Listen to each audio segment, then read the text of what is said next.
Escrito de Lin Chun. China y el capitalismo global. Segunda parte. 5. ¿Puede haber un modelo chino? El desarrollo nacional moderno de China desmintió el teológico curso maestro y siguió una trayectoria alternativa.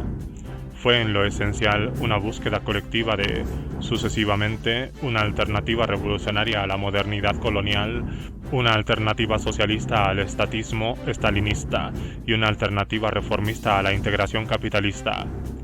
Esa trayectoria, nunca fácil y siempre plagada de contradicciones y contratiempos, modificó, no obstante, la periodización típica del imperio mundial y moderno de la globalización. Esta experiencia histórica singular se diferencia de otras vías u opciones nacionales, sobre todo del comunismo soviético, al que considera una traición a un socialismo centrado en lo social, y del capitalismo del tercer mundo, que ha sumido a buena parte del mundo postcolonial en la pobreza y los conflictos. Como se analizó antes, este panorama histórico se ha visto complicado no solo por los aspectos negativos de la construcción del socialismo chino, sino también por las realidades de su destrucción cuando la reforma se salió de su cauce y se convirtió en una transición capitalista. En el contexto de las continuidades y las discontinuidades entre los proyectos socialista y reformista, plantearse la pregunta acerca de la existencia de un modelo chino equivale a crear un espacio para repensar el proyecto reformista y la necesidad de enmendarlo.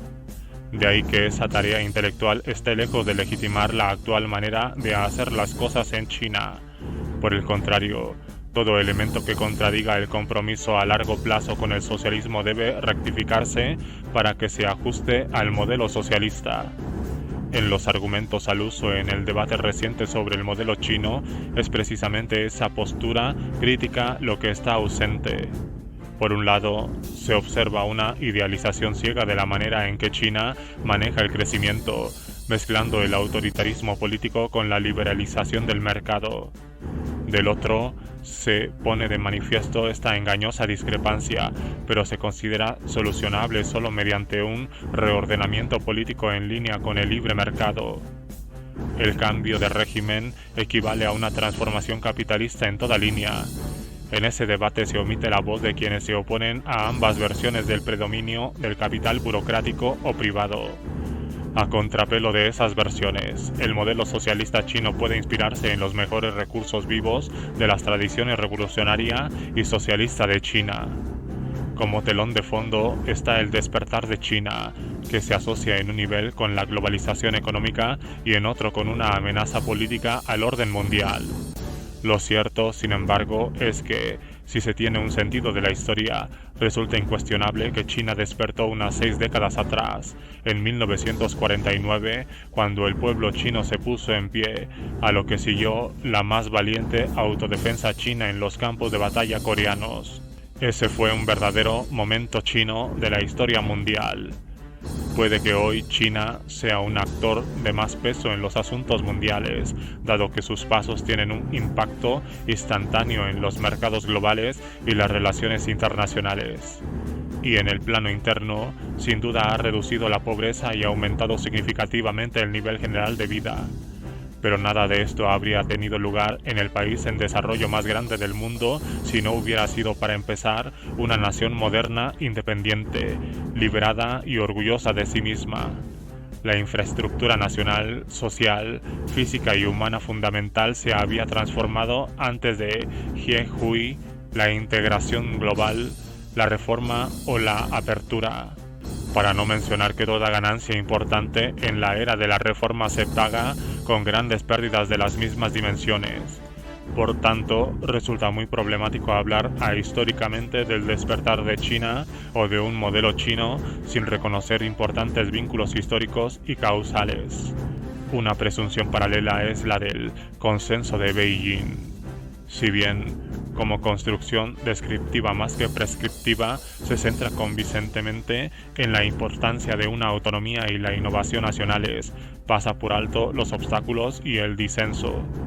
Como muchos admiten en China, un patrón de crecimiento centrado en el PIB e impulsado por las exportaciones es social y ecológicamente insostenible. Las distorsiones desarrollistas también han dado como resultado deficientes políticas públicas y, en consecuencia, descontento popular. Internacionalmente, el espacio de maniobra chino se ve severamente reducido no solo por su posición geopolítica, sino también por los límites genéricos del sistema global.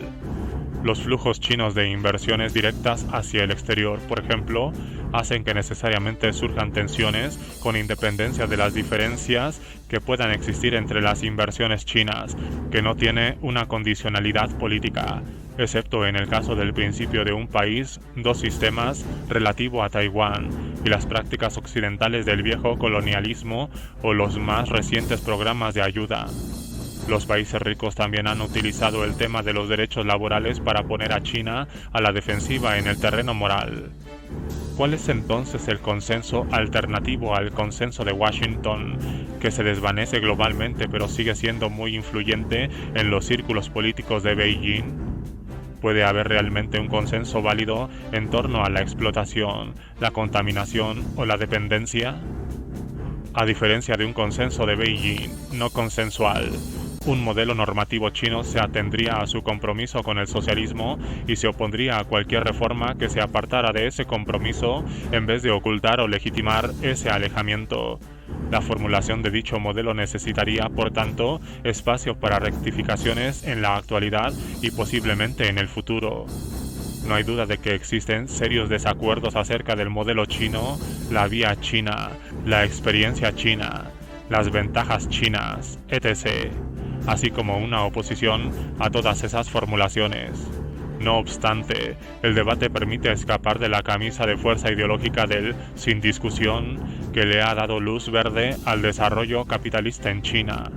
La pregunta última se refiere a una visión postcapitalista compartida. ¿Qué tipo de sociedad sería deseable para la mayoría y prácticamente viable para China? Para responderla hay que examinar críticamente la construcción, la destrucción y la reconstrucción del socialismo chino y su posicionamiento mundial histórico. El socialismo chino, con sus tradiciones igualitaria y colectivista y sus métodos no convencionales de desarrollo, no se ajusta a los modelos típicos de transformación moderna. Si la experiencia china, junto con la soviética, representa históricamente una utopía no realizada, no necesariamente irrealizable, resulta hoy más urgente que nunca buscar las vías de renovación del proyecto socialista y dar los pasos necesarios para llevarlo a la práctica. La adopción de unas pocas reglas constituye un prerequisito para realizar una conceptualización racional de un modelo socialista chino. El punto de partida es que dicho modelo fue históricamente preparado y está previamente condicionado por las transformaciones revolucionarias del siglo XX en China. En otras palabras, el modelo tiene como premisa la apreciación colectiva de la historicidad y la justicia fundamental de la revolución comunista china. Porque, para recapitular, fue esa revolución la que liberó a una nación oprimida y a sus clases y grupos sociales explotados de sus antiguas ataduras, permitiendo así desde los puntos de vista político y económico el desarrollo moderno de China. Este proceso parece haber divergido de varios movimientos económicos o políticos normalmente esperables, o haberlos sobrepasado de un salto. Los obstáculos, los errores y las incertidumbres que jalonaron su camino son atribuibles a su carácter experimental. Por tanto, toda determinación histórica del socialismo chino conlleva simultáneamente su indeterminación con respecto al desarrollo. La discusión sobre este posicionamiento históricamente concebido está en el centro del debate sobre el modelo chino y subraya las líneas divisorias entre los pros y los contras y entre visiones en disputa sobre los rasgos que definen el modelo. En términos de prerequisitos conceptuales o cognitivos, indicar las precondiciones históricas del modelo chino equivale a reafirmar sus inclinaciones socialistas, aunque solo sea porque el desarrollo capitalista ha engendrado múltiples modelos y ninguna adición china puede resultar realmente novedosa. Por ejemplo, un Estado autoritario que goce de una autonomía intrínseca, al tiempo que gobierna el mercado. es característico del modelo de Estado desarrollista por oposición a los modelos de Estados depredadores y fallidos. Resultaría problemático, si no carente de todo valor, tratar la experiencia china como solo un ejemplo más del milagro del Asia Oriental. Parte del consenso académico que exhibe la literatura sobre la reintroducción del Estado consiste en que la carencia de un Estado funcional, desde el punto de vista del desarrollo, sea en su variante comunista, capitalista de Estado o nacional populista, constituye un síntoma y, a la vez, una explicación del subdesarrollo postcolonial.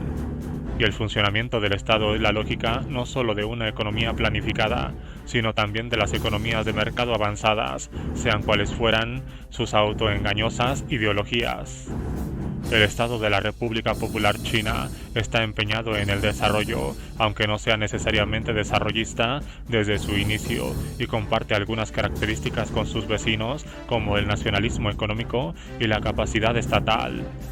Pero hablando en términos estereotípicos, las características distintivas de China en lo que respecta a trayectoria histórica, orientación política e ideológica, arraigo social y extraordinario poder organizativo hacen del Estado de la República Popular China una especie diferente que excluye toda afinidad superficial. Después de todo, el modelo chino no puede limitarse al desarrollo conducido por el Estado. Es primero y sobre todo un modelo de desarrollo socialista. En otras palabras, un verdadero modelo chino no puede emular a los capitalistas, y la singularidad de China reside en su postura anticapitalista y en el potencial que brinda para encontrar una alternativa.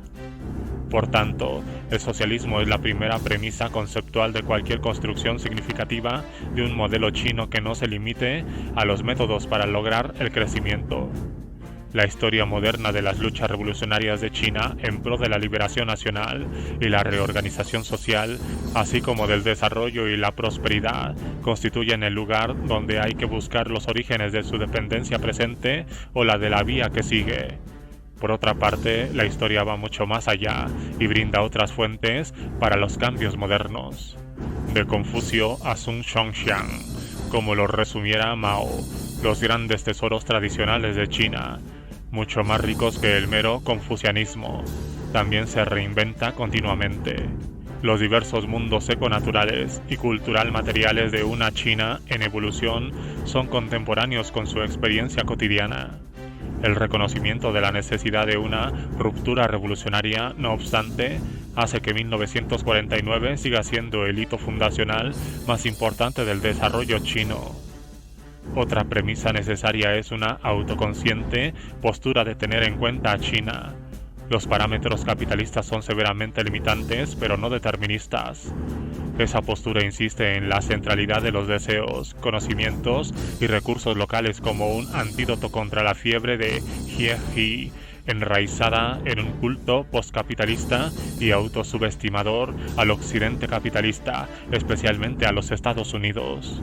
El problema de tomar a Occidente como modelo no consiste meramente en que se adopten las normas occidentales en detrimento de las preferencias locales, sino que esa estandarización es una total quimera.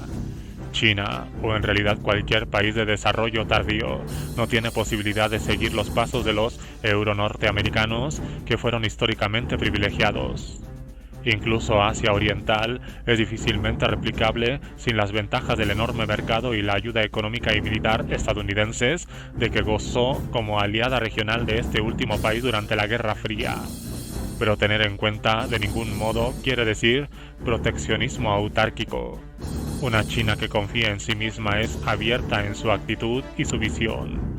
Además, una potencial alternativa a China solo resulta comprensible en su relación transformable y transformadora con el capitalismo. La última premisa, como ya se ha indicado, es el carácter normativo del modelo. Definir un modelo chino equivale a especificar su alcance y sus rasgos normativos, o lo que China ha alcanzado y normativamente aún debe esforzarse por alcanzar. Repito que ese modelo no puede ser una afirmación descriptiva del orden vigente y que no consiste en formular un estilo chino de desarrollo o gobernanza. Desde el capitalismo histórico hasta el comunismo histórico, pasando por todos los estadios intermedios, el desarrollo ha demostrado ser posible bajo diferentes tipos de regímenes, en diferentes sistemas sociopolíticos y mediante diferentes acercamientos económicos, autocráticos o democráticos, centralizados o descentralizados, planificados o de mercado, de sustitución de importaciones u orientado a la exportación, etc. Si China es solo una de las naciones que logran una rápida expansión económica sin una explosión social, un modelo basado sobre esa experiencia no tendría nada de notable. Por el contrario, un modelo chino elocuente debe identificar los factores más cruciales de la transformación moderna y las perspectivas futuras de China. Todo indicador cualitativo que emerja del modelo debe diferir sin ambigüedades de lo que cínicamente se encubre bajo el disfraz de las características chinas. No hay que añadir que ni siquiera un modelo normativo puede ser cerrado. Tiene que estar abierto al examen, la corrección, la adaptación y la novedad. Para decirlo de manera sencilla, las realidades contradictorias de China no pueden fusionarse ni justificarse mediante la construcción espuria de un modelo, la persistencia de talleres ilegales, la colusión del dinero y el poder. La dictadura del capital y el imperio del desarrollismo violan las promesas socialistas y son incompatibles con las propiedades normativas que deben incorporar un modelo chino.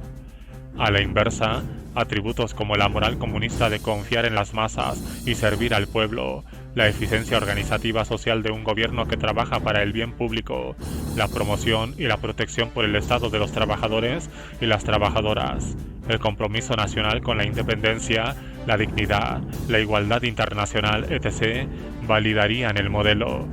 En otras palabras, un modelo normativo chino está constreñido por sus cimientos, estándares y ambiciones socialistas. Para estar a la altura de ese modelo, China tendrá que romper con una integración capitalista en una nueva batalla. Tras la revolución comunista, de la larga marcha orientada a vencer finalmente al capitalismo. En lo que concierne al capitalismo, consideradas sus perpetuas crisis socioeconómicas, ecológicas, financieras y políticas, y la persistencia de la pobreza, las guerras y otras devastaciones, ha demostrado ser incapaz de resolver los problemas del mundo o de China. Las reformas llevadas a cabo en China hasta el momento no han puesto en jaque los parámetros del capitalismo global, o para ser más precisos, han hecho una gran contribución a la perpetuación de ese sistema. Pero el futuro que postule un modelo chino exigirá un cambio con respecto al presente. Ahora podemos pasar a considerar cómo podría ser un modelo chino plausible, condicionado por los requisitos históricos y conceptuales antes mencionados. Resulta permisible una caracterización preliminar encaminada a unificar la lógica y la historia y a sincronizar el realismo y la trascendencia. Primero, formular un modelo chino equivale a acentuar el papel del Estado socialista. Dicho Estado cuenta con el poder político, la confianza moral, el apoyo popular y las capacidades organizativas y de políticas para movilizar recursos humanos y materiales para hacer a China una nación fuerte igual a las demás naciones del mundo. En términos históricos, con un Estado poderoso y decidido, empeñado en la modernización socialista, la República Popular China fue capaz de aprovechar la rara posibilidad de hacer realidad el privilegio del atraso del desarrollo desigual. Capítulo 1. Evito los modelos de modernidad colonial y desarrollo dependiente o desarrollo del subdesarrollo, formulados por la teoría de la dependencia. En sus relaciones internacionales, la autoidentidad socialista del Estado conllevó políticas exteriores internacionalistas, a pesar de las distorsiones originadas por la confrontación sino-soviética, que condujo a una desafortunadísima cadena de conflictos entre comunistas. En general, la nueva China encontró un precioso espacio de autonomía en un medio geopolítico sumamente complicado y difícil. Pero si bien China ha emergido como una nación robusta de la cerrazón y el aislamiento autárquicos, su posición en el mundo se ha vuelto muy ambigua en lo que respecta a si sus rasgos socialistas podrán sobrevivir a la globalización. La fundación de la República Popular le permitió a un pueblo, Renmin, orgulloso de sí mismo, aspirar colectivamente a ser el dueño de la sociedad, como se dice en el idioma chino cotidiano, y a dejar de ser una masa amorfa de súbditos subordinados, Chen Min, del emperador o esclavos conquistados y carentes de Estado, Wang Wongnun, de los imperialistas y colonizadores del pasado. Esa fundación moderna de China, que constituyó un hito en su historia, fue sustantiva y simbólicamente significativa. Ha definido normativamente desde entonces la fuente última del poder del Estado y la legitimidad del régimen de la República Popular China. De ahí que el tipo ideal del Estado postrevolucionario, como estipula la Constitución, se vea simultáneamente empoderado y constreñido por el poder supremo del pueblo soberano. En consecuencia, la preferencia y los intereses populares son criterios fundamentales a tener en cuenta en la legislación, la formulación de políticas y los servicios gubernamentales. No obstante, sin repudiar formalmente este principio general de una democracia popular, las transiciones post-socialistas han reemplazado la ideología del pueblo por una mitología del mercado y el capital. Buena parte del debate de la sociedad civil china acerca de la solidez conceptual, la utilidad y la prioridad de los términos pueblo y ciudadanos refleja este cambio.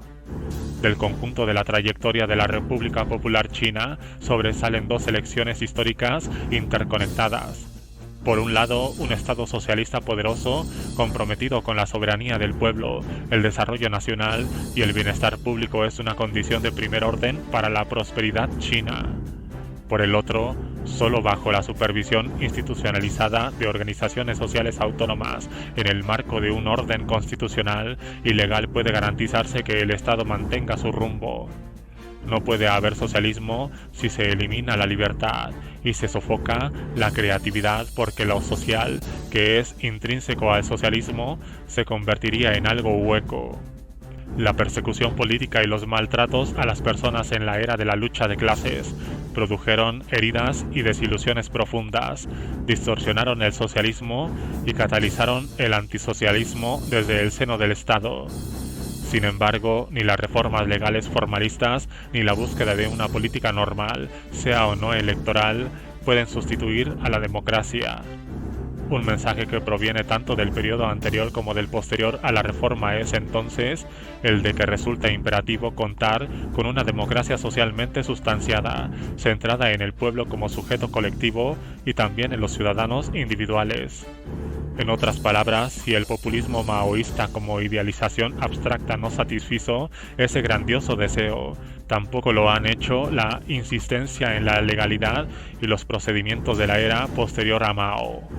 En una China socialista, el Estado aliena al pueblo y sofoca lo social y, por ende, pierde su mandato al glorificar al pueblo de modo meramente nominal, o al subyugar a la población en un orden en que el capital prima sobre el trabajo, las élites sobre las masas y los poderosos sobre los vulnerables. A la luz de los aspectos de normatividad identificados hasta ahora, el Estado socialista debería ser capaz de proveer una guía estratégica, establecer las prioridades e implementar políticas efectivas. Esas capacidades pueden categorizarse como sigue. Inciso 1. Soberanía y defensa nacionales. La globalización puede debilitar o estimular a una nación, en dependencia de la determinación y la capacidad de maniobra locales. Inciso 2.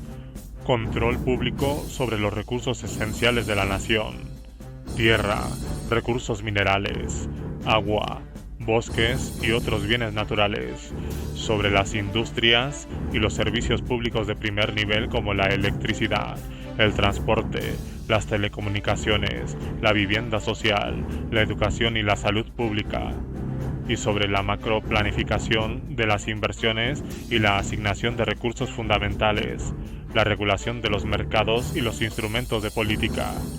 Inciso 3. Independencia financiera y seguridad fiscal de los sistemas presupuestarios, monetario y bancario, y control de la cuenta de capital para combatir la volatilidad del mercado global. Inciso 4. Política industrial y política social que tenga en cuenta los intereses a largo plazo de la población y que sean sustentadas materialmente por los sectores estatal y no estatal. Inciso 5. libertad, legalidad, civilidad y participación voluntaria e institucionalizada de los ciudadanos como votantes, asesores, legisladores y actores sociales autónomos. Se impone hacer algunas aclaraciones. A contrapelo de la generalización impresión de que en China ha habido siempre un poder despótico centralizado, como en el concepto del MPA. El Estado chino tradicionalmente ha contado con una tenaz dimensión local y una tendencia a la descentralización, debido al tamaño, las desigualdades y las divisiones regionales del país, en costero interior, urbano-rural, de mayorías, de minorías y otras. La autoridad política ha solido ser a la vez centralizada y descentralizada. Una implicación digna de tener en cuenta es que los dirigentes locales varían mucho entre sí y con ellos la gobernanza en los distintos lugares, además del importante poder de las provincias en la República Popular China, que incluye la competencia entre ellas y relaciones de negociación con el centro. El poder subnacional y de las bases se ha ampliado en la era de la reforma. Esa ampliación tuvo sus raíces en el éxito fenomenal de las empresas de distritos y aldeas, a las que los estudiosos han descrito como corporativismo local del Estado. A medida que crece el sector privado y florecen los lazos y las zonas económicas que traspasan las fronteras, como las regiones sino-siberiana y sino-sudoeste asiática. El mercado también ha remodelado una configuración multidimensional de las interacciones centrales, locales y global de China.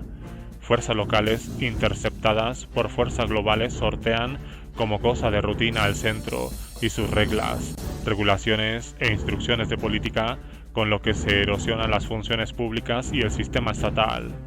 Además, la descentralización sin cortapisas favorece la corrupción desenfrenada. Por ejemplo, el hecho de que funcionarios departamentales tengan acciones de las compañías mineras privadas explica por qué siguen operando ilegalmente tantas minas peligrosas. El Estado comunista chino nunca ha sido monolítico. Las viejas facciones en el interior del partido, conocidas como bastiones de la montaña, heredadas de las divisiones regionales y militares de la época de la guerra, ya han desaparecido, pero en el régimen de la reforma se han formado nuevas facciones. En cualquier lugar del mundo, la fragmentación puede constituir una amenaza a la capacidad y la coherencia de las políticas del Estado, aparte de una descentralización contaminada por la privatización y la corrupción. Otro factor que complica las tareas gubernamentales de macrogestión es una población flotante de más de 250 millones de personas en 2012 que sigue difuminando las fronteras sectoriales y administrativas. La lógica política de la pluralización y la descentralización es de tal naturaleza que a la vez que fragmenta puede generar también impulsos hacia la recentralización, gracias a los cuales las obstrucciones a los procesos de las políticas nacionales se vean contrarrestadas por la interdependencia y la cooperación. La actuación de cuadros a partir de intereses particularistas también podría llevar a la formación de alianzas entre el centro y las provincias o las bases para restaurar las capacidades del Estado. Por tanto, en el modelo chino, el papel y la responsabilidad del Estado en todos los niveles se definen en el seno de una red nacional dinámica y coordinada de equilibrios central locales y vertical horizontales. Los métodos socialistas tradicionales de reducir las disparidades y evitar la desintegración mediante la asignación directa de recursos o el hermanamiento de ciudades-provincias para brindar asistencia económica y tecnológica a las regiones pobres mantienen su valor. Lo importante es salvaguardar la infraestructura institucional del centro nervioso de China. Una complejidad adicional del Estado chino es su constitución étnico-regional. Muchas localidades tienen una nacionalidad o una identidad étnico-religiosa distintiva, o más a menudo, identidades múltiples y mixtas. En 2/3 de los territorios de China, la etnicidad y la localidad se solapan, tanto geográfica como sociológicamente. De ahí que las desigualdades regionales puedan adoptar una apariencia étnica o viceversa, lo que a su vez puede politizarse al adoptar la forma de una política de identidad contenciosa que alimente los conflictos. precisamente debido a las promesas socialistas de igualdad. La periferización interna o discriminación regional que se percibe puede resultar más dañina en la República Popular China que en la mayoría de los demás estados multinacionales, como se manifiesta de modo inequívoco en el incremento de las tensiones en Tíbet y Xinjiang. Los errores de política acumulados han combinado el paternalismo, el desarrollismo, la paranoia y la represión. Todo ello contradice el compromiso y los objetivos de la política del Estado. Una propuesta nacionalista cívica de desetnización que elimine gradualmente el cuasifederalismo chino y el trato preferencial a los grupos minoritarios meticulosamente establecidos en la década de 1950 gana adeptos en los círculos políticos de Beijing. No obstante, ello constituiría un error político porque esa reversión solo causaría más confusiones y resentimientos. Por más artificial que haya sido el proceso previo de identificación étnica y por más contraproducentes que los derechos relacionados con la identidad puedan seguir siendo, son instrumentales a la promesa socialista de liberación nacional. El implacable proceso de modernización que lleva a cabo el Estado, aun cuando resulte exitoso desde el punto de vista material, no puede funcionar si no se tiene en cuenta las necesidades y sentimientos de los habitantes de las localidades, sean de origen religioso u otro. Como se señaló en el capítulo primero, el Estado unitario de la República Popular China presupone una multietnicidad cultural e institucional en un marco constitucional de unidad política y cohesión social. Resulta de la mayor importancia que el modelo chino defienda los mandatos socialistas relativos a los derechos de las minorías, la autonomía étnica, la libertad religiosa, la solidaridad de todas las nacionalidades y la igualdad ciudadana. El hecho de que esos mandatos, aunque diluidos, no han sido formalmente repudiados en China, en el contexto de una oleada global de nacionalismo étnicos y de las destrucciones que han traído aparejadas, dice mucho acerca de la moral y las fortalezas de esos preciosos legados socialistas. A pesar de cierto tono paternalista, dichos legados son fruto de una notable tradición de nacionalismo revolucionario que incluye la solidaridad internacionalista con los pueblos oprimidos y con su emancipación. Una aclaración final tiene que ver con las relaciones entre el Estado y el mercado. Aun si en principio el socialismo puede ser compatible con una economía de mercado, en la práctica la situación es mucho más ambigua, como demuestra la transición china. La fe en el dinamismo del mercado de los primeros líderes reformistas se deriva de la premisa de que China contaba con un Estado socialista y con sus aparatos político, legal, ideológico y represivo. En teoría, y más allá de la defensa de la nueva política económica en la Rusia soviética realizada por Lenin, quien consideraba que el capitalismo de Estado era una retirada temporal, el mercado puede funcionar como un medio para la consecución de objetivos socialistas en presencia de un orden político legal y una cultura pública adecuados. Dicho orden se apoya en un segundo nivel de regímenes y agencias técnicas de regulación y monitoreo de la producción, la circulación y la distribución. Resulta lógico, entonces, que si aparece la explotación o cualquier vicio del mercado, ellos son producto y responsabilidad directa del Estado. El fracaso del mercado apunta a un fracaso del Estado. En este sentido, las esperanzas frustradas de los primeros reformadores chinos no necesariamente eran erróneas. El caso chino es resultado de una reforma que se salió de su cauce original. En otras palabras, se sostiene el argumento de que la naturaleza del Estado decide la naturaleza del mercado, gracias a la dialéctica de las funciones reactivas de la superestructura. Por tanto, retomar el proyecto de un mercado socialista exige volver a apropiarse del Estado. Solo con un Estado socialista como garante de que no se produzca una transición capitalista puede concebirse la posibilidad de un mercado socialista. De ahí que una cualificación vital del primer rasgo de un modelo chino no sea un Estado poderoso, sino un Estado socialista. Sin un compromiso con el socialismo, el modelo se deshace. Es obvio que no existen garantías de la viabilidad del Estado socialista y que la mejor forma de alcanzar y sostener dicho Estado es mediante el poder social de una ciudadanía democráticamente organizada.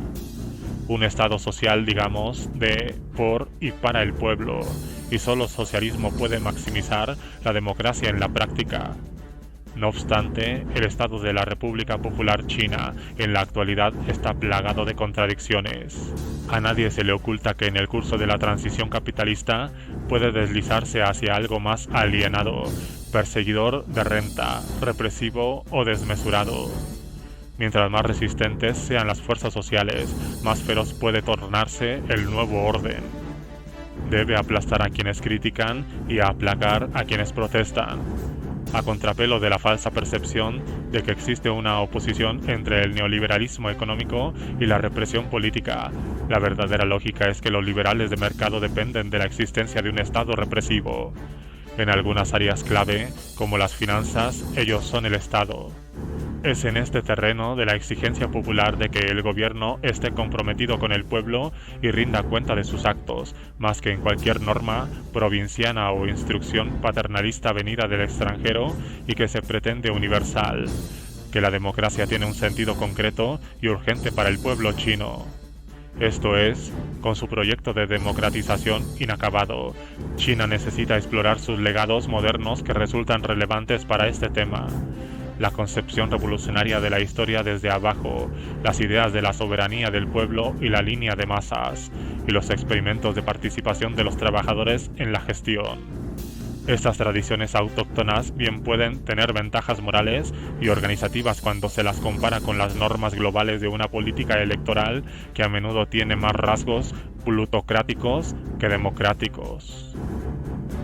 El segundo componente del modelo chino, necesario también para cumplir funciones asignadas al Estado, como se señaló antes, es un sector público fuerte y con recursos. Un sector así garantiza los cimientos económicos y fiscales de la nación. Buena parte de lo que la República Popular ha logrado alcanzar en los terrenos del desarrollo nacional y el bienestar público es atribuirle a un sector público. Durante varias décadas, ese sector le ha permitido al país sustentar una economía independiente e internamente coherente en la que la inversión se concentra en la infraestructura y la manufactura, y no en la especulación. Las industrias fundamentales están bajo control público, y la capacidad y la estabilidad fiscales del Estado están protegidas de las crisis financieras regionales y globales. Estos logros, por más que hoy sean remanentes de lo que fueron, siguen siendo importantes, y contra un telón de fondo de recurrentes crisis financieras globales y regionales demuestran en particular que los bancos y los banqueros deben pertenecer al sector público. El control del capital es una condición del control democrático sobre la asignación de recursos, créditos e inversiones fundamentales. Por tanto, un modelo chino en busca de un socialismo de mercado, lógicamente debe asignarle un lugar prominente al sector público, el sector estatal y las empresas de producción estatal. La renovación del socialismo depende de la renovación de su economía política. El sector público y el sector estatal son conceptualmente diferentes, pero pueden solaparse parcialmente en la práctica. El sector público chino, mucho más amplio que el estatal, engloba un sector colectivo tradicionalmente grande y sobresaliente. Este sector incluye tierras, granjas y firmas colectivas, así como muchos otros procesos de acumulación, asignación, circulación y servicios. Según la Constitución de la República Popular China, enmendada en la década de 1990 para ajustarla a la transición al mercado, la propiedad pública, incluida la propiedad de todo el pueblo y la propiedad colectiva de las masas trabajadoras, debe seguir desempeñando un papel predominante en la economía mixta de China. Artículo 6. Esta es una estipulación crucial para la definición del sistema como socialista. Sin embargo, en la práctica, la preponderancia de lo público está siendo socavada. Por un lado, todavía se mantienen en pie ciertos mecanismos de control público, el predominio de la propiedad estatal, la supervisión de las comisiones económicas comprensivas, la inclusión de las firmas en el proceso de planificación estatal y el control de los altos niveles de gobierno y en última instancia del partido sobre las designaciones de personal en los organismos regulatorios y firmas del Estado. La protección estatal de los pocos sectores clave e industrias nacionales embrionarias, aunque debilitado, aún permite visibilizar de una u otra manera un mercado gobernado. El gobierno todavía es capaz de movilizar y concentrar recursos para proyectos prioritarios. Se ha señalado también que China ha fusionado la liberalización en el nivel macro con una continuación selectiva del discernimiento público y la regulación sectorial.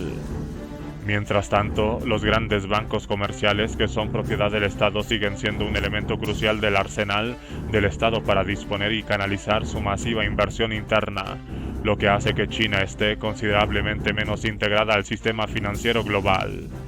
Por otro lado, se ha llevado a cabo una agresiva campaña de privatización en busca de racionalidad y eficiencia. La campaña ha sido promovida tanto por los ideólogos neoliberales como por los beneficiarios de compras fraudulentas en las que han participado antiguos administradores de las empresas productoras estatales y sus redes personales. Desde entonces, como se analizó en el capítulo 4, en solo una década, las empresas productoras estatales se han reducido a una mera cuarta parte de la economía en términos del PIB. Las empresas productoras estatales, supervisadas por el nivel central, han sido reagrupadas en grandes conglomerados que se consideran necesarios para alcanzar un nivel de competitividad global. La vieja norma de un sector estatal priorizado ha sido desanimada, ya que los propios departamentos gubernamentales discriminan a las empresas productoras estatales. En los medios oficiales y semioficiales se suele atacar a las empresas productoras estatales que aún no han desaparecido, a las que se califica de monopolios privilegiados. Tras años de influencia de la propaganda neoliberal, se las ve como un peso muerto para el crecimiento y la sociedad. El hecho de que a los administradores de gigantescas empresas productoras estatales se les trate como a gerentes capitalistas, ya que devengan un salario y reciben dividendos y bonificaciones que se les paga a menudo con independencia del desempeño, 100 veces mayores que los de los trabajadores peor pagados y de que los empleados del sector estatal. Si se les mide por sus niveles salariales y estatus, se asemejan a una aristocracia obrera, no hace sino reforzar la antipatía popular. Estos cambios son tan profundos y producen tanta confusión que defender el sector estatal en la actualidad parece irrazonable, incluso en una economía socialista. Sea cuales fueran las contradicciones en la práctica, todo apunta a que un sector público dominante debe formar parte de un modelo socialista chino. En particular, las empresas productoras estatales, que teóricamente deben responder ante el Estado, que actúa en nombre de todo el pueblo, deben ser responsables del sostenimiento y la seguridad económica de la nación. Sus retornos de capital deben engrosar el tesoro del Estado, del cual el gobierno nacional ha de ser propietario soberano, poseedor de un derecho residual, adjudicador y distribuidor. La garantía de unos ingresos constantemente potenciados, provenientes sobre todo de las firmas estatales, es crucial para el logro de los objetivos de las políticas públicas. Es claro que incluso en un régimen socialista el Estado no puede ser el único proveedor del bienestar general. Igualmente necesarios son los ingresos socializados provenientes de los sectores no estatales, y los servicios públicos bien pueden ser brindados por fuentes privadas. En las economías avanzadas, siempre que sus gobiernos estén dentro de los límites que marca la democracia y cuenten con los medios de la política y fiscales necesarios para frenar las fuerzas del mercado, las medidas relativas al sector público pueden no ser tan imperativas. Pero en muchos países pobres, las empresas de producción privada no disponen de la capacidad o carecen de la voluntad para asumir una responsabilidad corporativa de largo aliento, y, de cualquier modo, las contribuciones no estatales pueden no ser mínimamente adecuadas. Sin un reservorio común de recursos provenientes en lo fundamental del sector estatal, las autoridades centrales y locales con un compromiso social no tendrían posibilidad de proveer bienes y dictar políticas públicas.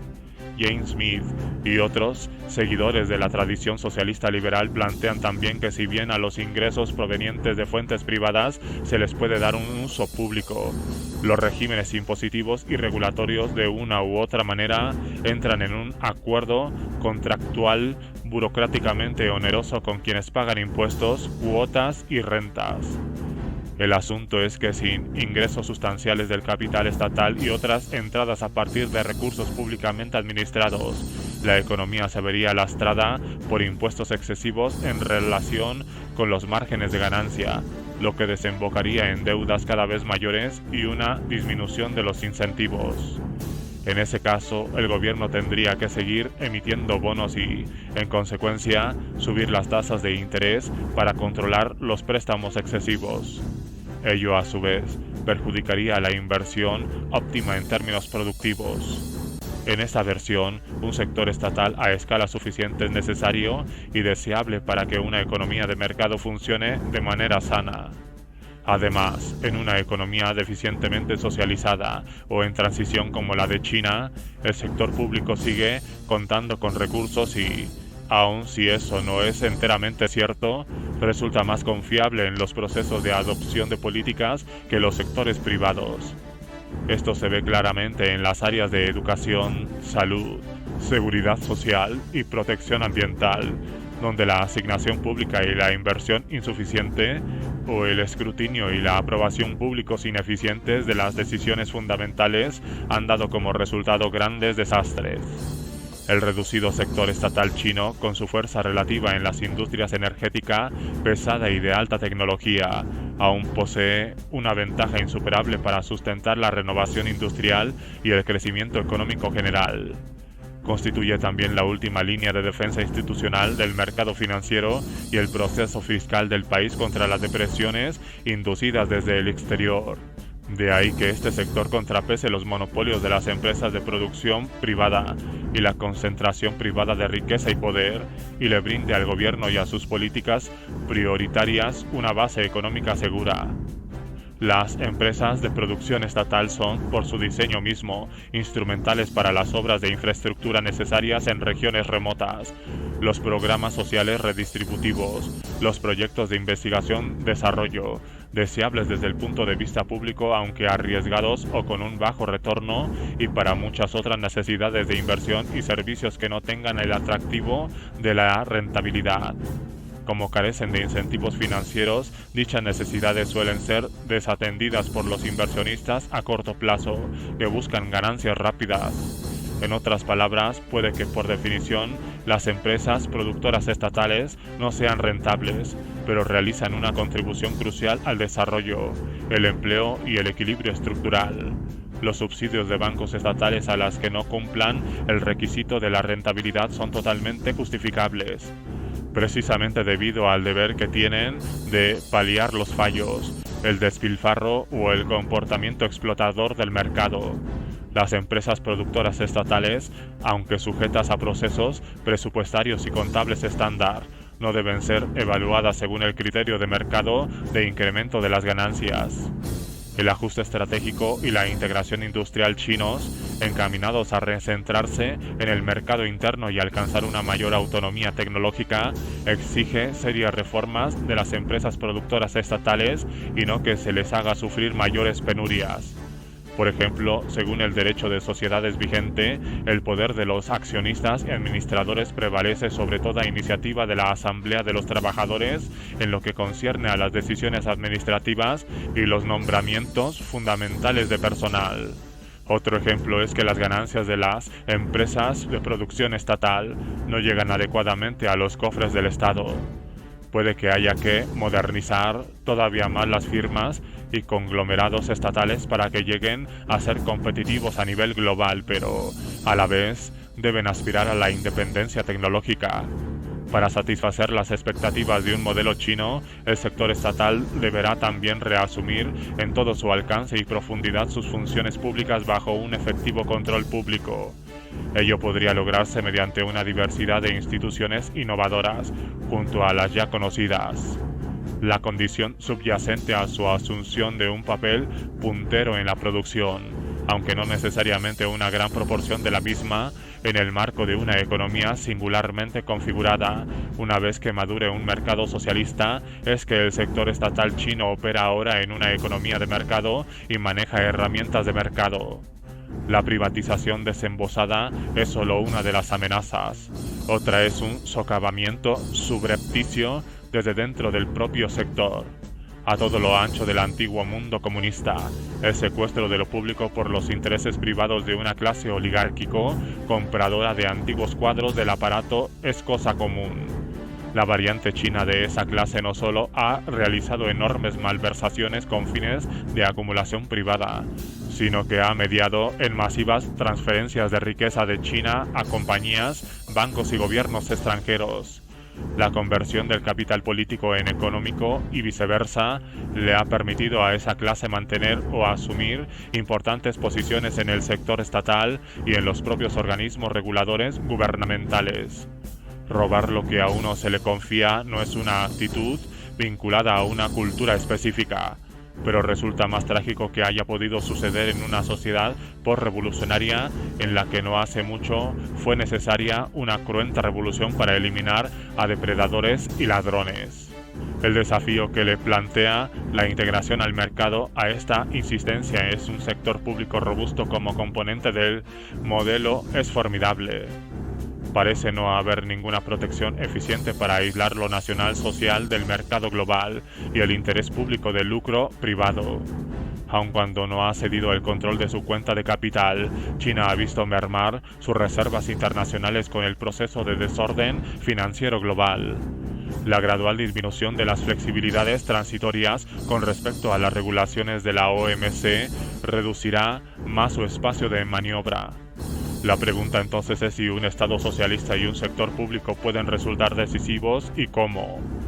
Dadas las dimensiones de China, el país puede conservar un grado máximo de autonomía apelando a un grado máximo a su mercado interno, aun si la desconexión no es literalmente una opción realista en una era en que las normas globales son internalizadas por las naciones. Al menos debería ser posible trazar una estrategia que dependiera menos de las exportaciones. El pesimismo de la teoría de la dependencia no es irrefutable, como demuestra la modernización socialista y los casos más ambiguos del Estado desarrollista. Un país de las dimensiones de China, con un máximo de comprometimiento, podría contar con la voluntad, la preparación y la capacidad para lograr la autodeterminación en el desarrollo mediante la remodelación de la propia globalización. Con su demanda interna y su mercado inmensos, China puede, sin dudas, desarrollarse de manera independiente.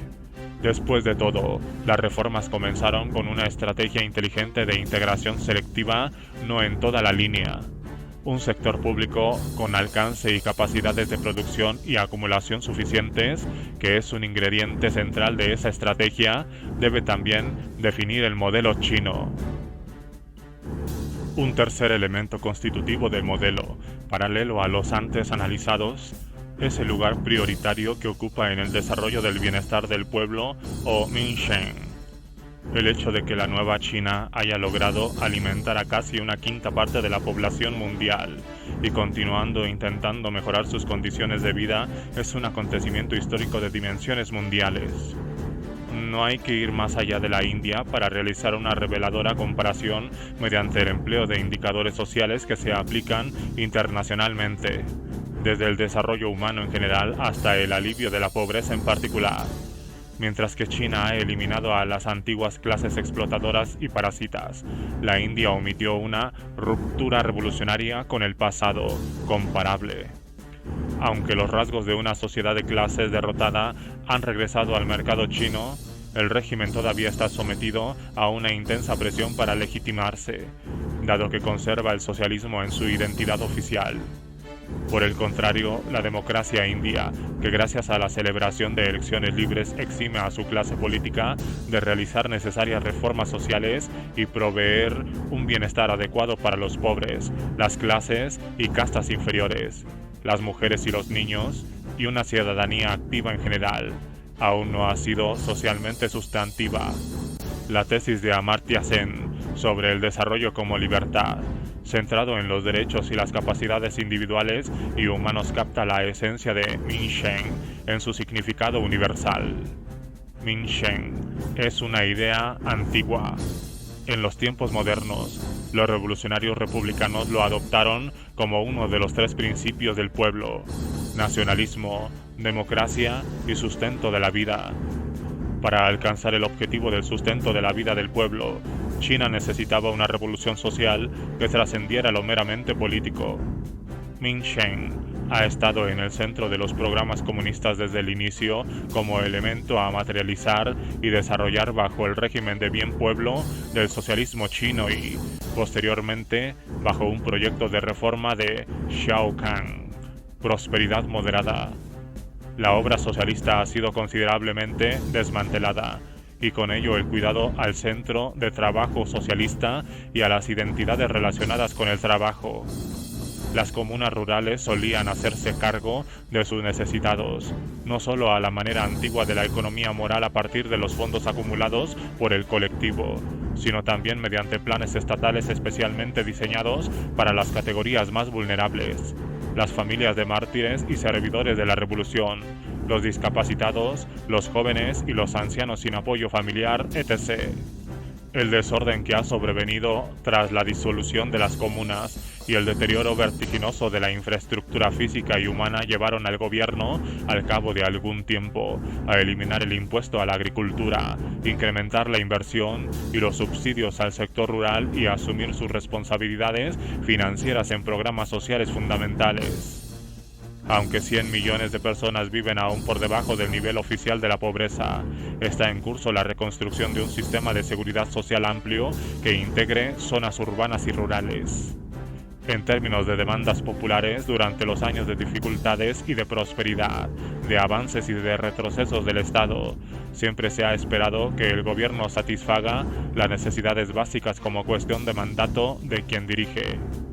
Ello se diferencia de la visión del gobierno como algo prácticamente irrelevante para el sostén diario que impera en muchos países de la periferia del capitalismo y, de nuevo, se explica por los principios fundamentales establecidos por una revolución popular en China. Rara vez se señala las similitudes en el compromiso con el bienestar público, no necesariamente con el nivel de las prestaciones de los estados comunistas históricos y los socialdemócratas. De hecho, los primeros mostraban una preocupación mayor por el proceso mismo del trabajo y la distribución primaria, mientras que la distribución secundaria es la única consideración de los estados de bienestar capitalista típicos.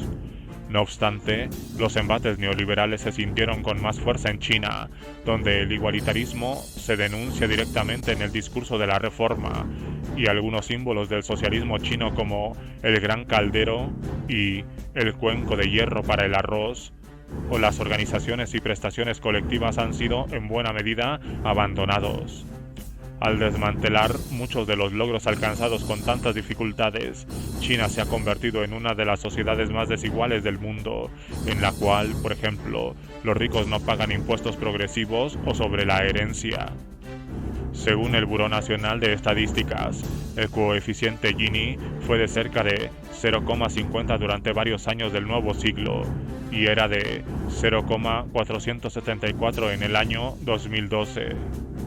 Estas cifras oficiales pueden estar muy por debajo de las reales, como documentan los libros azules anuales de la Academia de Ciencias Sociales de China, que probablemente también contiene estimaciones conservadoras, las desigualdades en el ingreso entre los hogares urbanos y los rurales, las regiones costeras y del interior, los residentes y los migrantes, los funcionarios y las personas comunes y otras formas de polarización son pasmosas.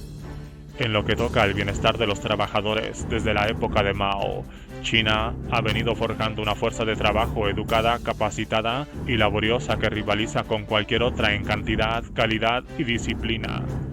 Por un giro dialéctico inesperado, la abundancia de trabajadores de alta calidad inspiró la apuesta de la reforma de integrar a China en el mercado global capitalista. En cuanto a esa ventaja comparativa, para usar un término de la economía neoclásica, se hace equivaler a trabajo barato, se convierte en una desventaja real para los trabajadores. En esas circunstancias, el trabajo barato es un símbolo de explotación y menosprecio, y no debe ser aceptable.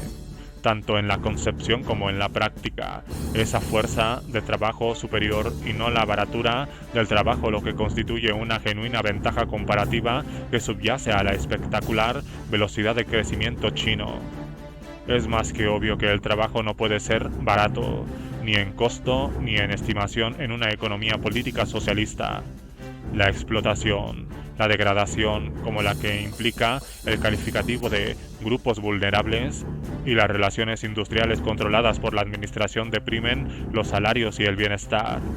Mientras exista un mercado de trabajo, este debe ser más caro, no solo como cuestión moral, sino como una exigencia de racionalidad económica relativa a los incentivos adecuados, el poder adquisitivo y el crecimiento sostenible basado en el consumo interno.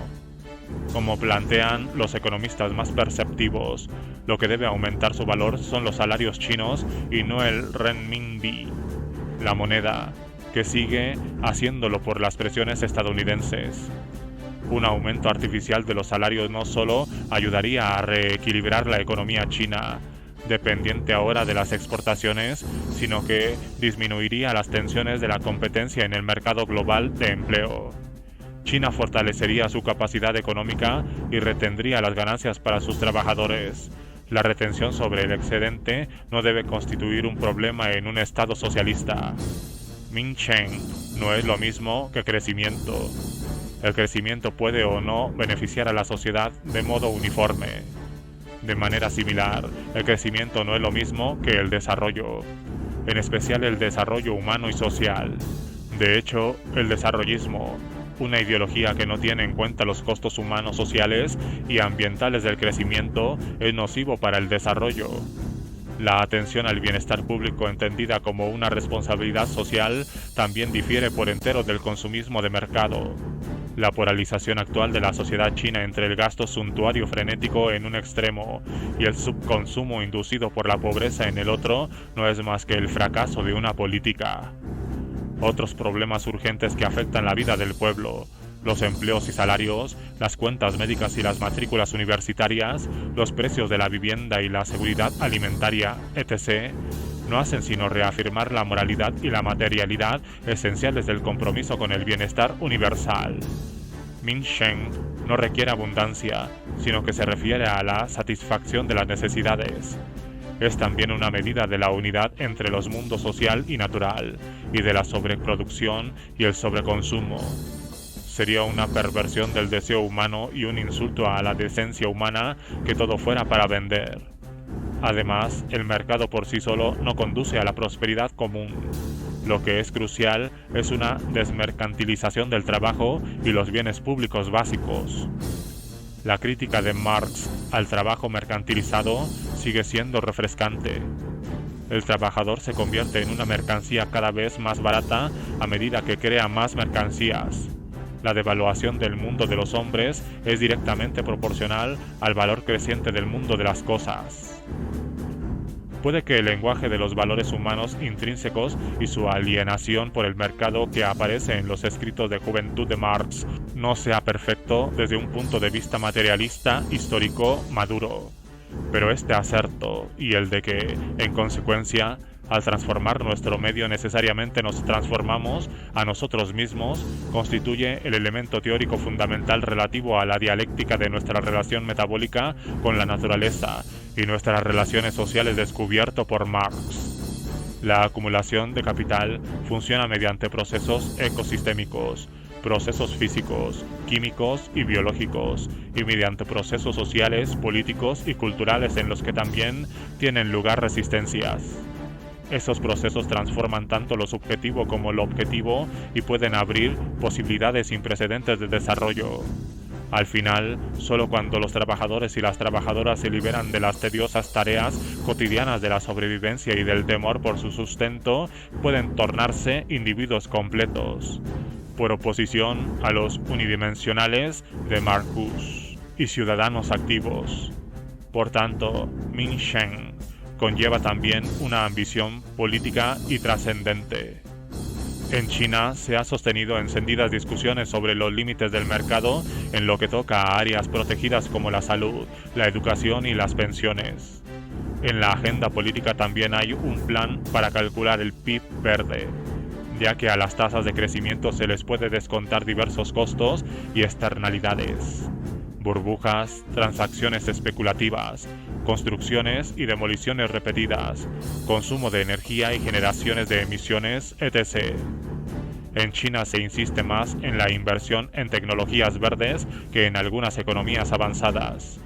Una propuesta relacionada con el tema es la de emplear un sistema más comprensivo para evaluar la actuación económica y de los cuadros, que incorpore indicadores sociales y ambientales.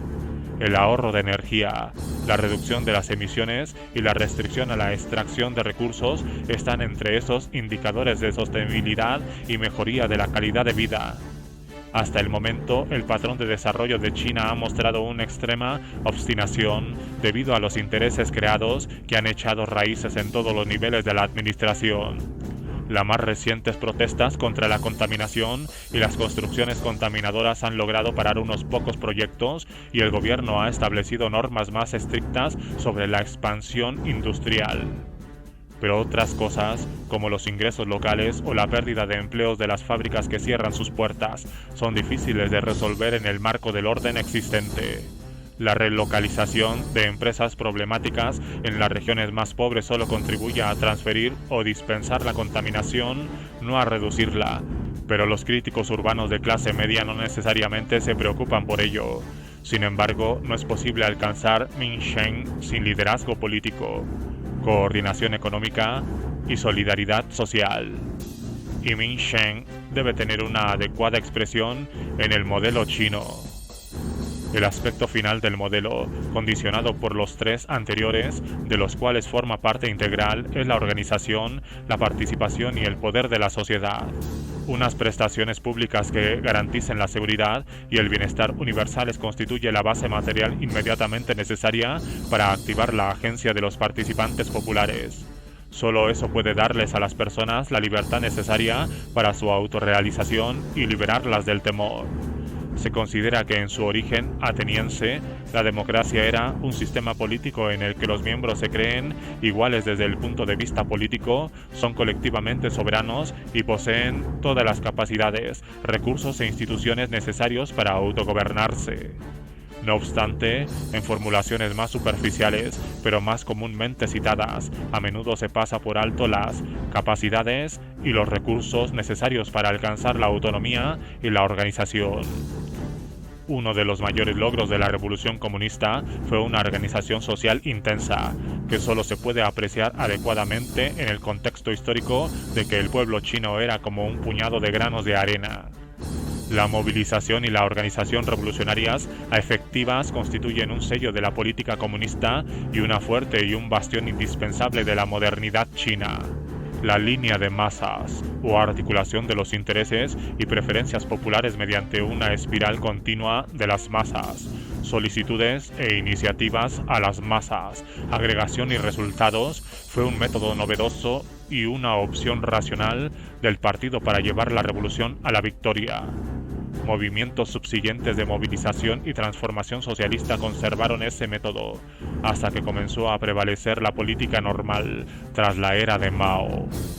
En un bosquejo grueso de las vicisitudes de la organización social de China, lo más notable es un sistema de organización del trabajo y la vida bifurcado en los entornos urbano y rural.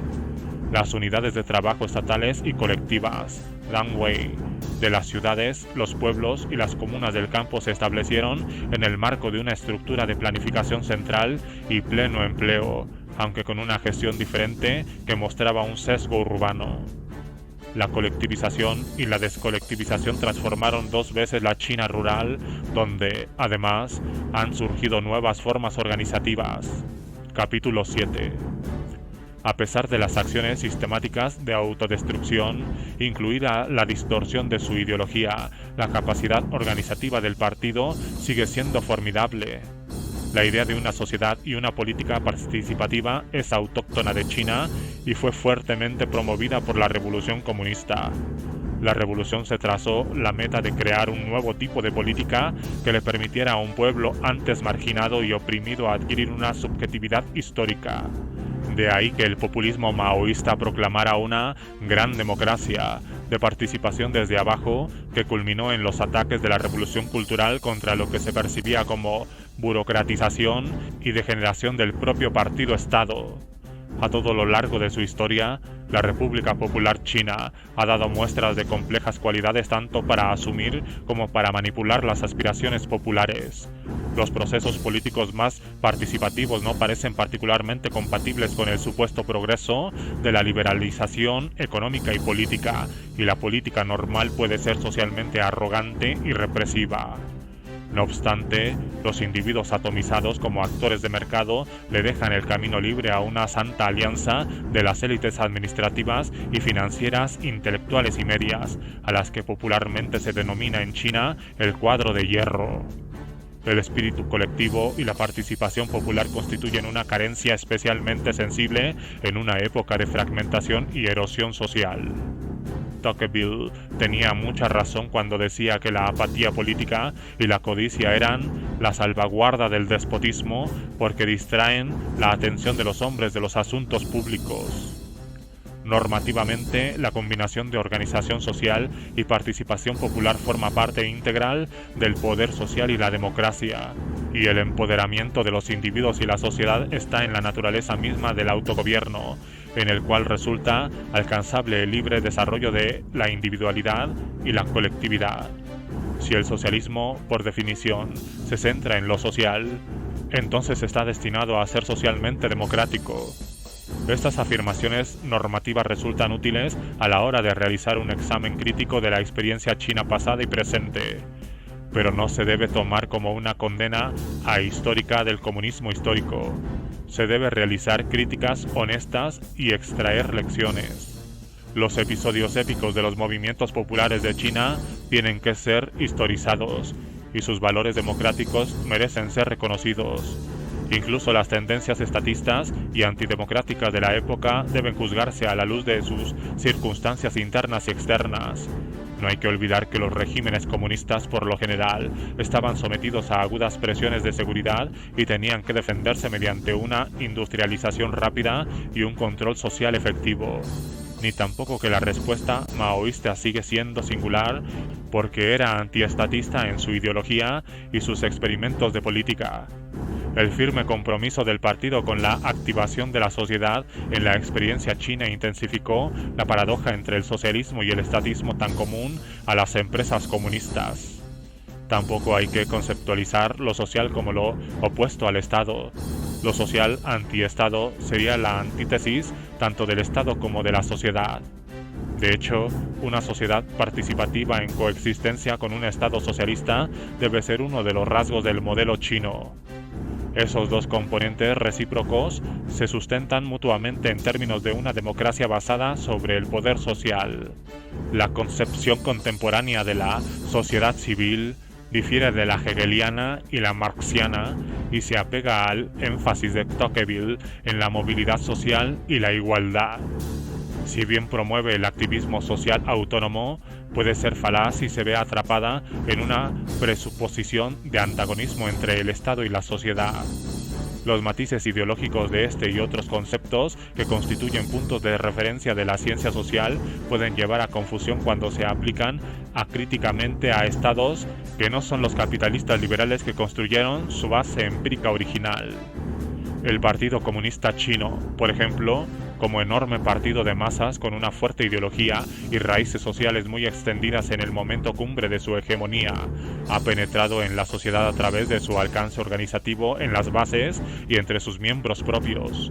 De ahí que, en una lectura gramsciana, resulta posible afirmar que el partido es la sociedad civil, al tiempo que su departamento de propaganda funciona en una esfera pública dirigida.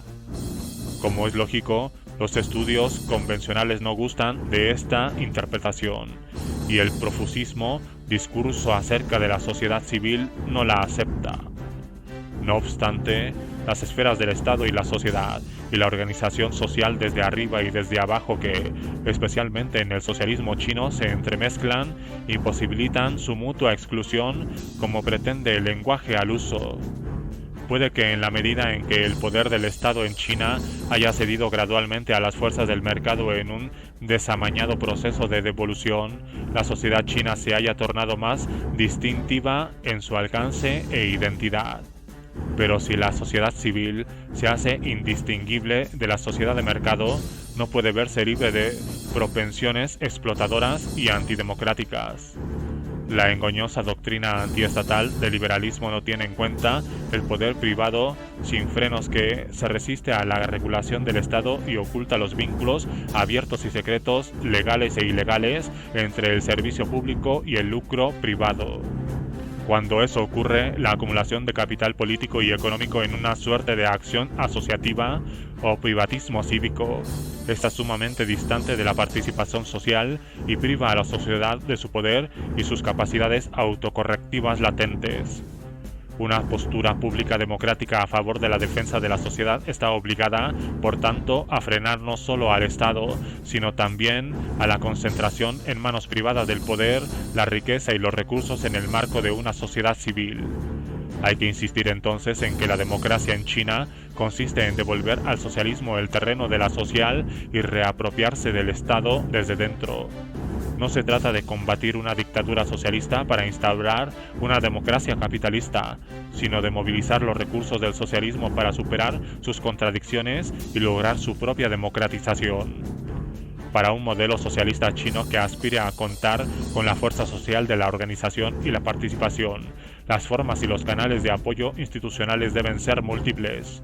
Congresos del pueblo democráticamente estimulados en los niveles central y locales, sindicatos obreros y asociaciones campesinas, comités autogestionarios de comunidades y barrios, redes profesionales, mesas redondas consultivas y foros públicos, activismo cívico y campañas de protesta, canales de comunicación no comerciales, internet y otros medios sociales, voluntariado y otras iniciativas sociales y movimientos sociales que incorporen a los jóvenes. A diferencia de las sociedades con una larga y enraizada cultura individualista y dineraria, China puede tender a desarrollar fortalezas más colectivas en sus ciudadanos comunes. Puede que las elecciones se hayan convertido en el medio más regular y ampliamente utilizado de participación, pero allí puede haber muchos otros. El antiguo método del sorteo y su versión moderna del sistema de jurado, por ejemplo, tiene como base la convicción igualitaria y democrática de que todo el mundo participa en el desempeño de las funciones públicas o tiene una responsabilidad en los asuntos del Estado.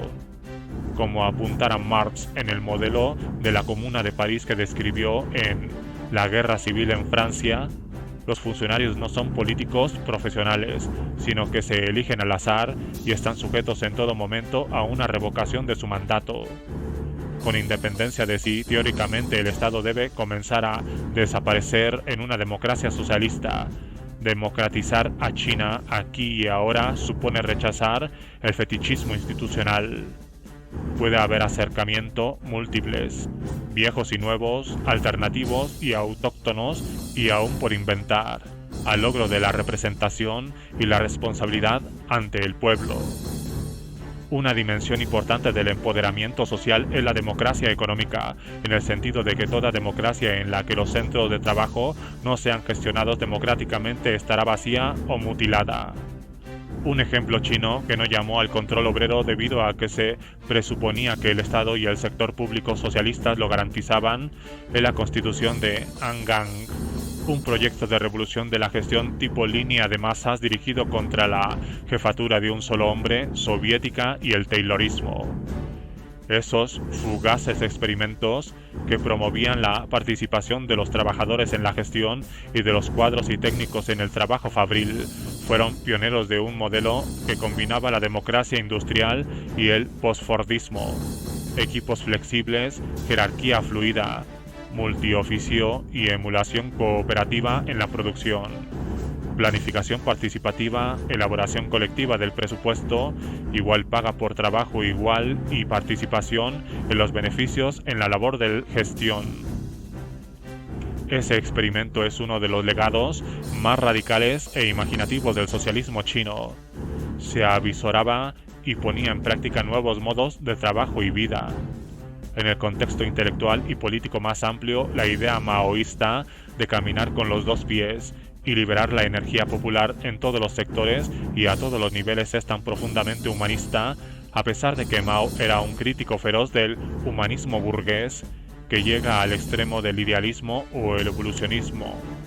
Esa idea es también fundamentalmente democrática, más allá de las acusaciones usuales de utopía o aventurismo. Ese énfasis en la centralidad de las personas y la acción humana, la vitalidad de las localidades, la creatividad de la gente común y la igualdad y la flexibilidad del trabajo en vez de dirigidas divisiones del mismo, contrasta con varios déficits democráticos contemporáneos que se señalan en una literatura autocrítica sobre la democracia liberal capitalista. Un elemento central de la propuesta china es la participación popular en el gobierno y la gobernanza, lo que la ubica en una categoría cualitativamente más avanzada que la mera política electoral. Al trascender los derechos burgueses descritos en la ideología alemana, Mao subraya el derecho a la gestión del gobierno, las empresas, las comunidades, las instituciones educativas y culturales, etc., por parte de los trabajadores y los ciudadanos, que es en verdad su derecho mayor y fundamental en un sistema socialista. Una explicación de la degeneración revisionista de la URSS, según la crítica de la economía soviética realizada por Mao, era precisamente la ausencia de ese derecho. El poder social no solo debe ser un elemento fundacional de la legitimidad del régimen de la República Popular, sino también la fuente última de la eficiencia de su desarrollo y su orgullo cultural. La inversión del curso de la transición al socialismo en China puede haber propulsado el crecimiento, pero ha conllevado también una mercantilización generalizada de los procesos y recursos de la vida, incluidos el trabajo, la tierra, la naturaleza y los cuerpos, lo que ha catalizado deslizamientos y movimientos en la infraestructura normativa, los valores morales y el sistema de conocimiento de la sociedad. Pero ni una economía fuerte ni una política sana puede desarrollarse realmente con las nuevas cadenas de un mundo de vida polarizado y mercantilizado. Las fuerzas sociales que se levantan tendrán que recuperar lo social y lo público a la vez que se empeñan en su reconceptualización. La validez y la viabilidad de un modelo socialista chino depende de los prerequisitos morales e institucionales analizados en este capítulo. Sin los elementos fundamentales históricamente forjados, que incluyen la socialización revolucionaria y socialista de la nueva China, muy poco de lo que se aplaude hoy en el desarrollo chino habría tenido lugar. Los componentes políticos, económicos, sociales y culturales que definen el modelo, tal como han sido bosquejados aquí, son normativamente defendibles, pero deben estar sujetos a una experimentación y un debate permanentes en sus procesos dinámicos reales. Para resumir, esos componentes son un Estado soberano con un mandato popular, que posea capacidades para gobernar y trazar políticas, un sector público sustancial en la búsqueda de un mercado socialista como base firme de la prosperidad y la seguridad económica y financiera de la nación, una constelación de instituciones que asuman la responsabilidad gubernamental y social del bienestar público y popular, y un creciente poder social que sea capaz de alcanzar el socialismo mediante una amplia participación política y socioeconómica y movimientos sociales transformadores.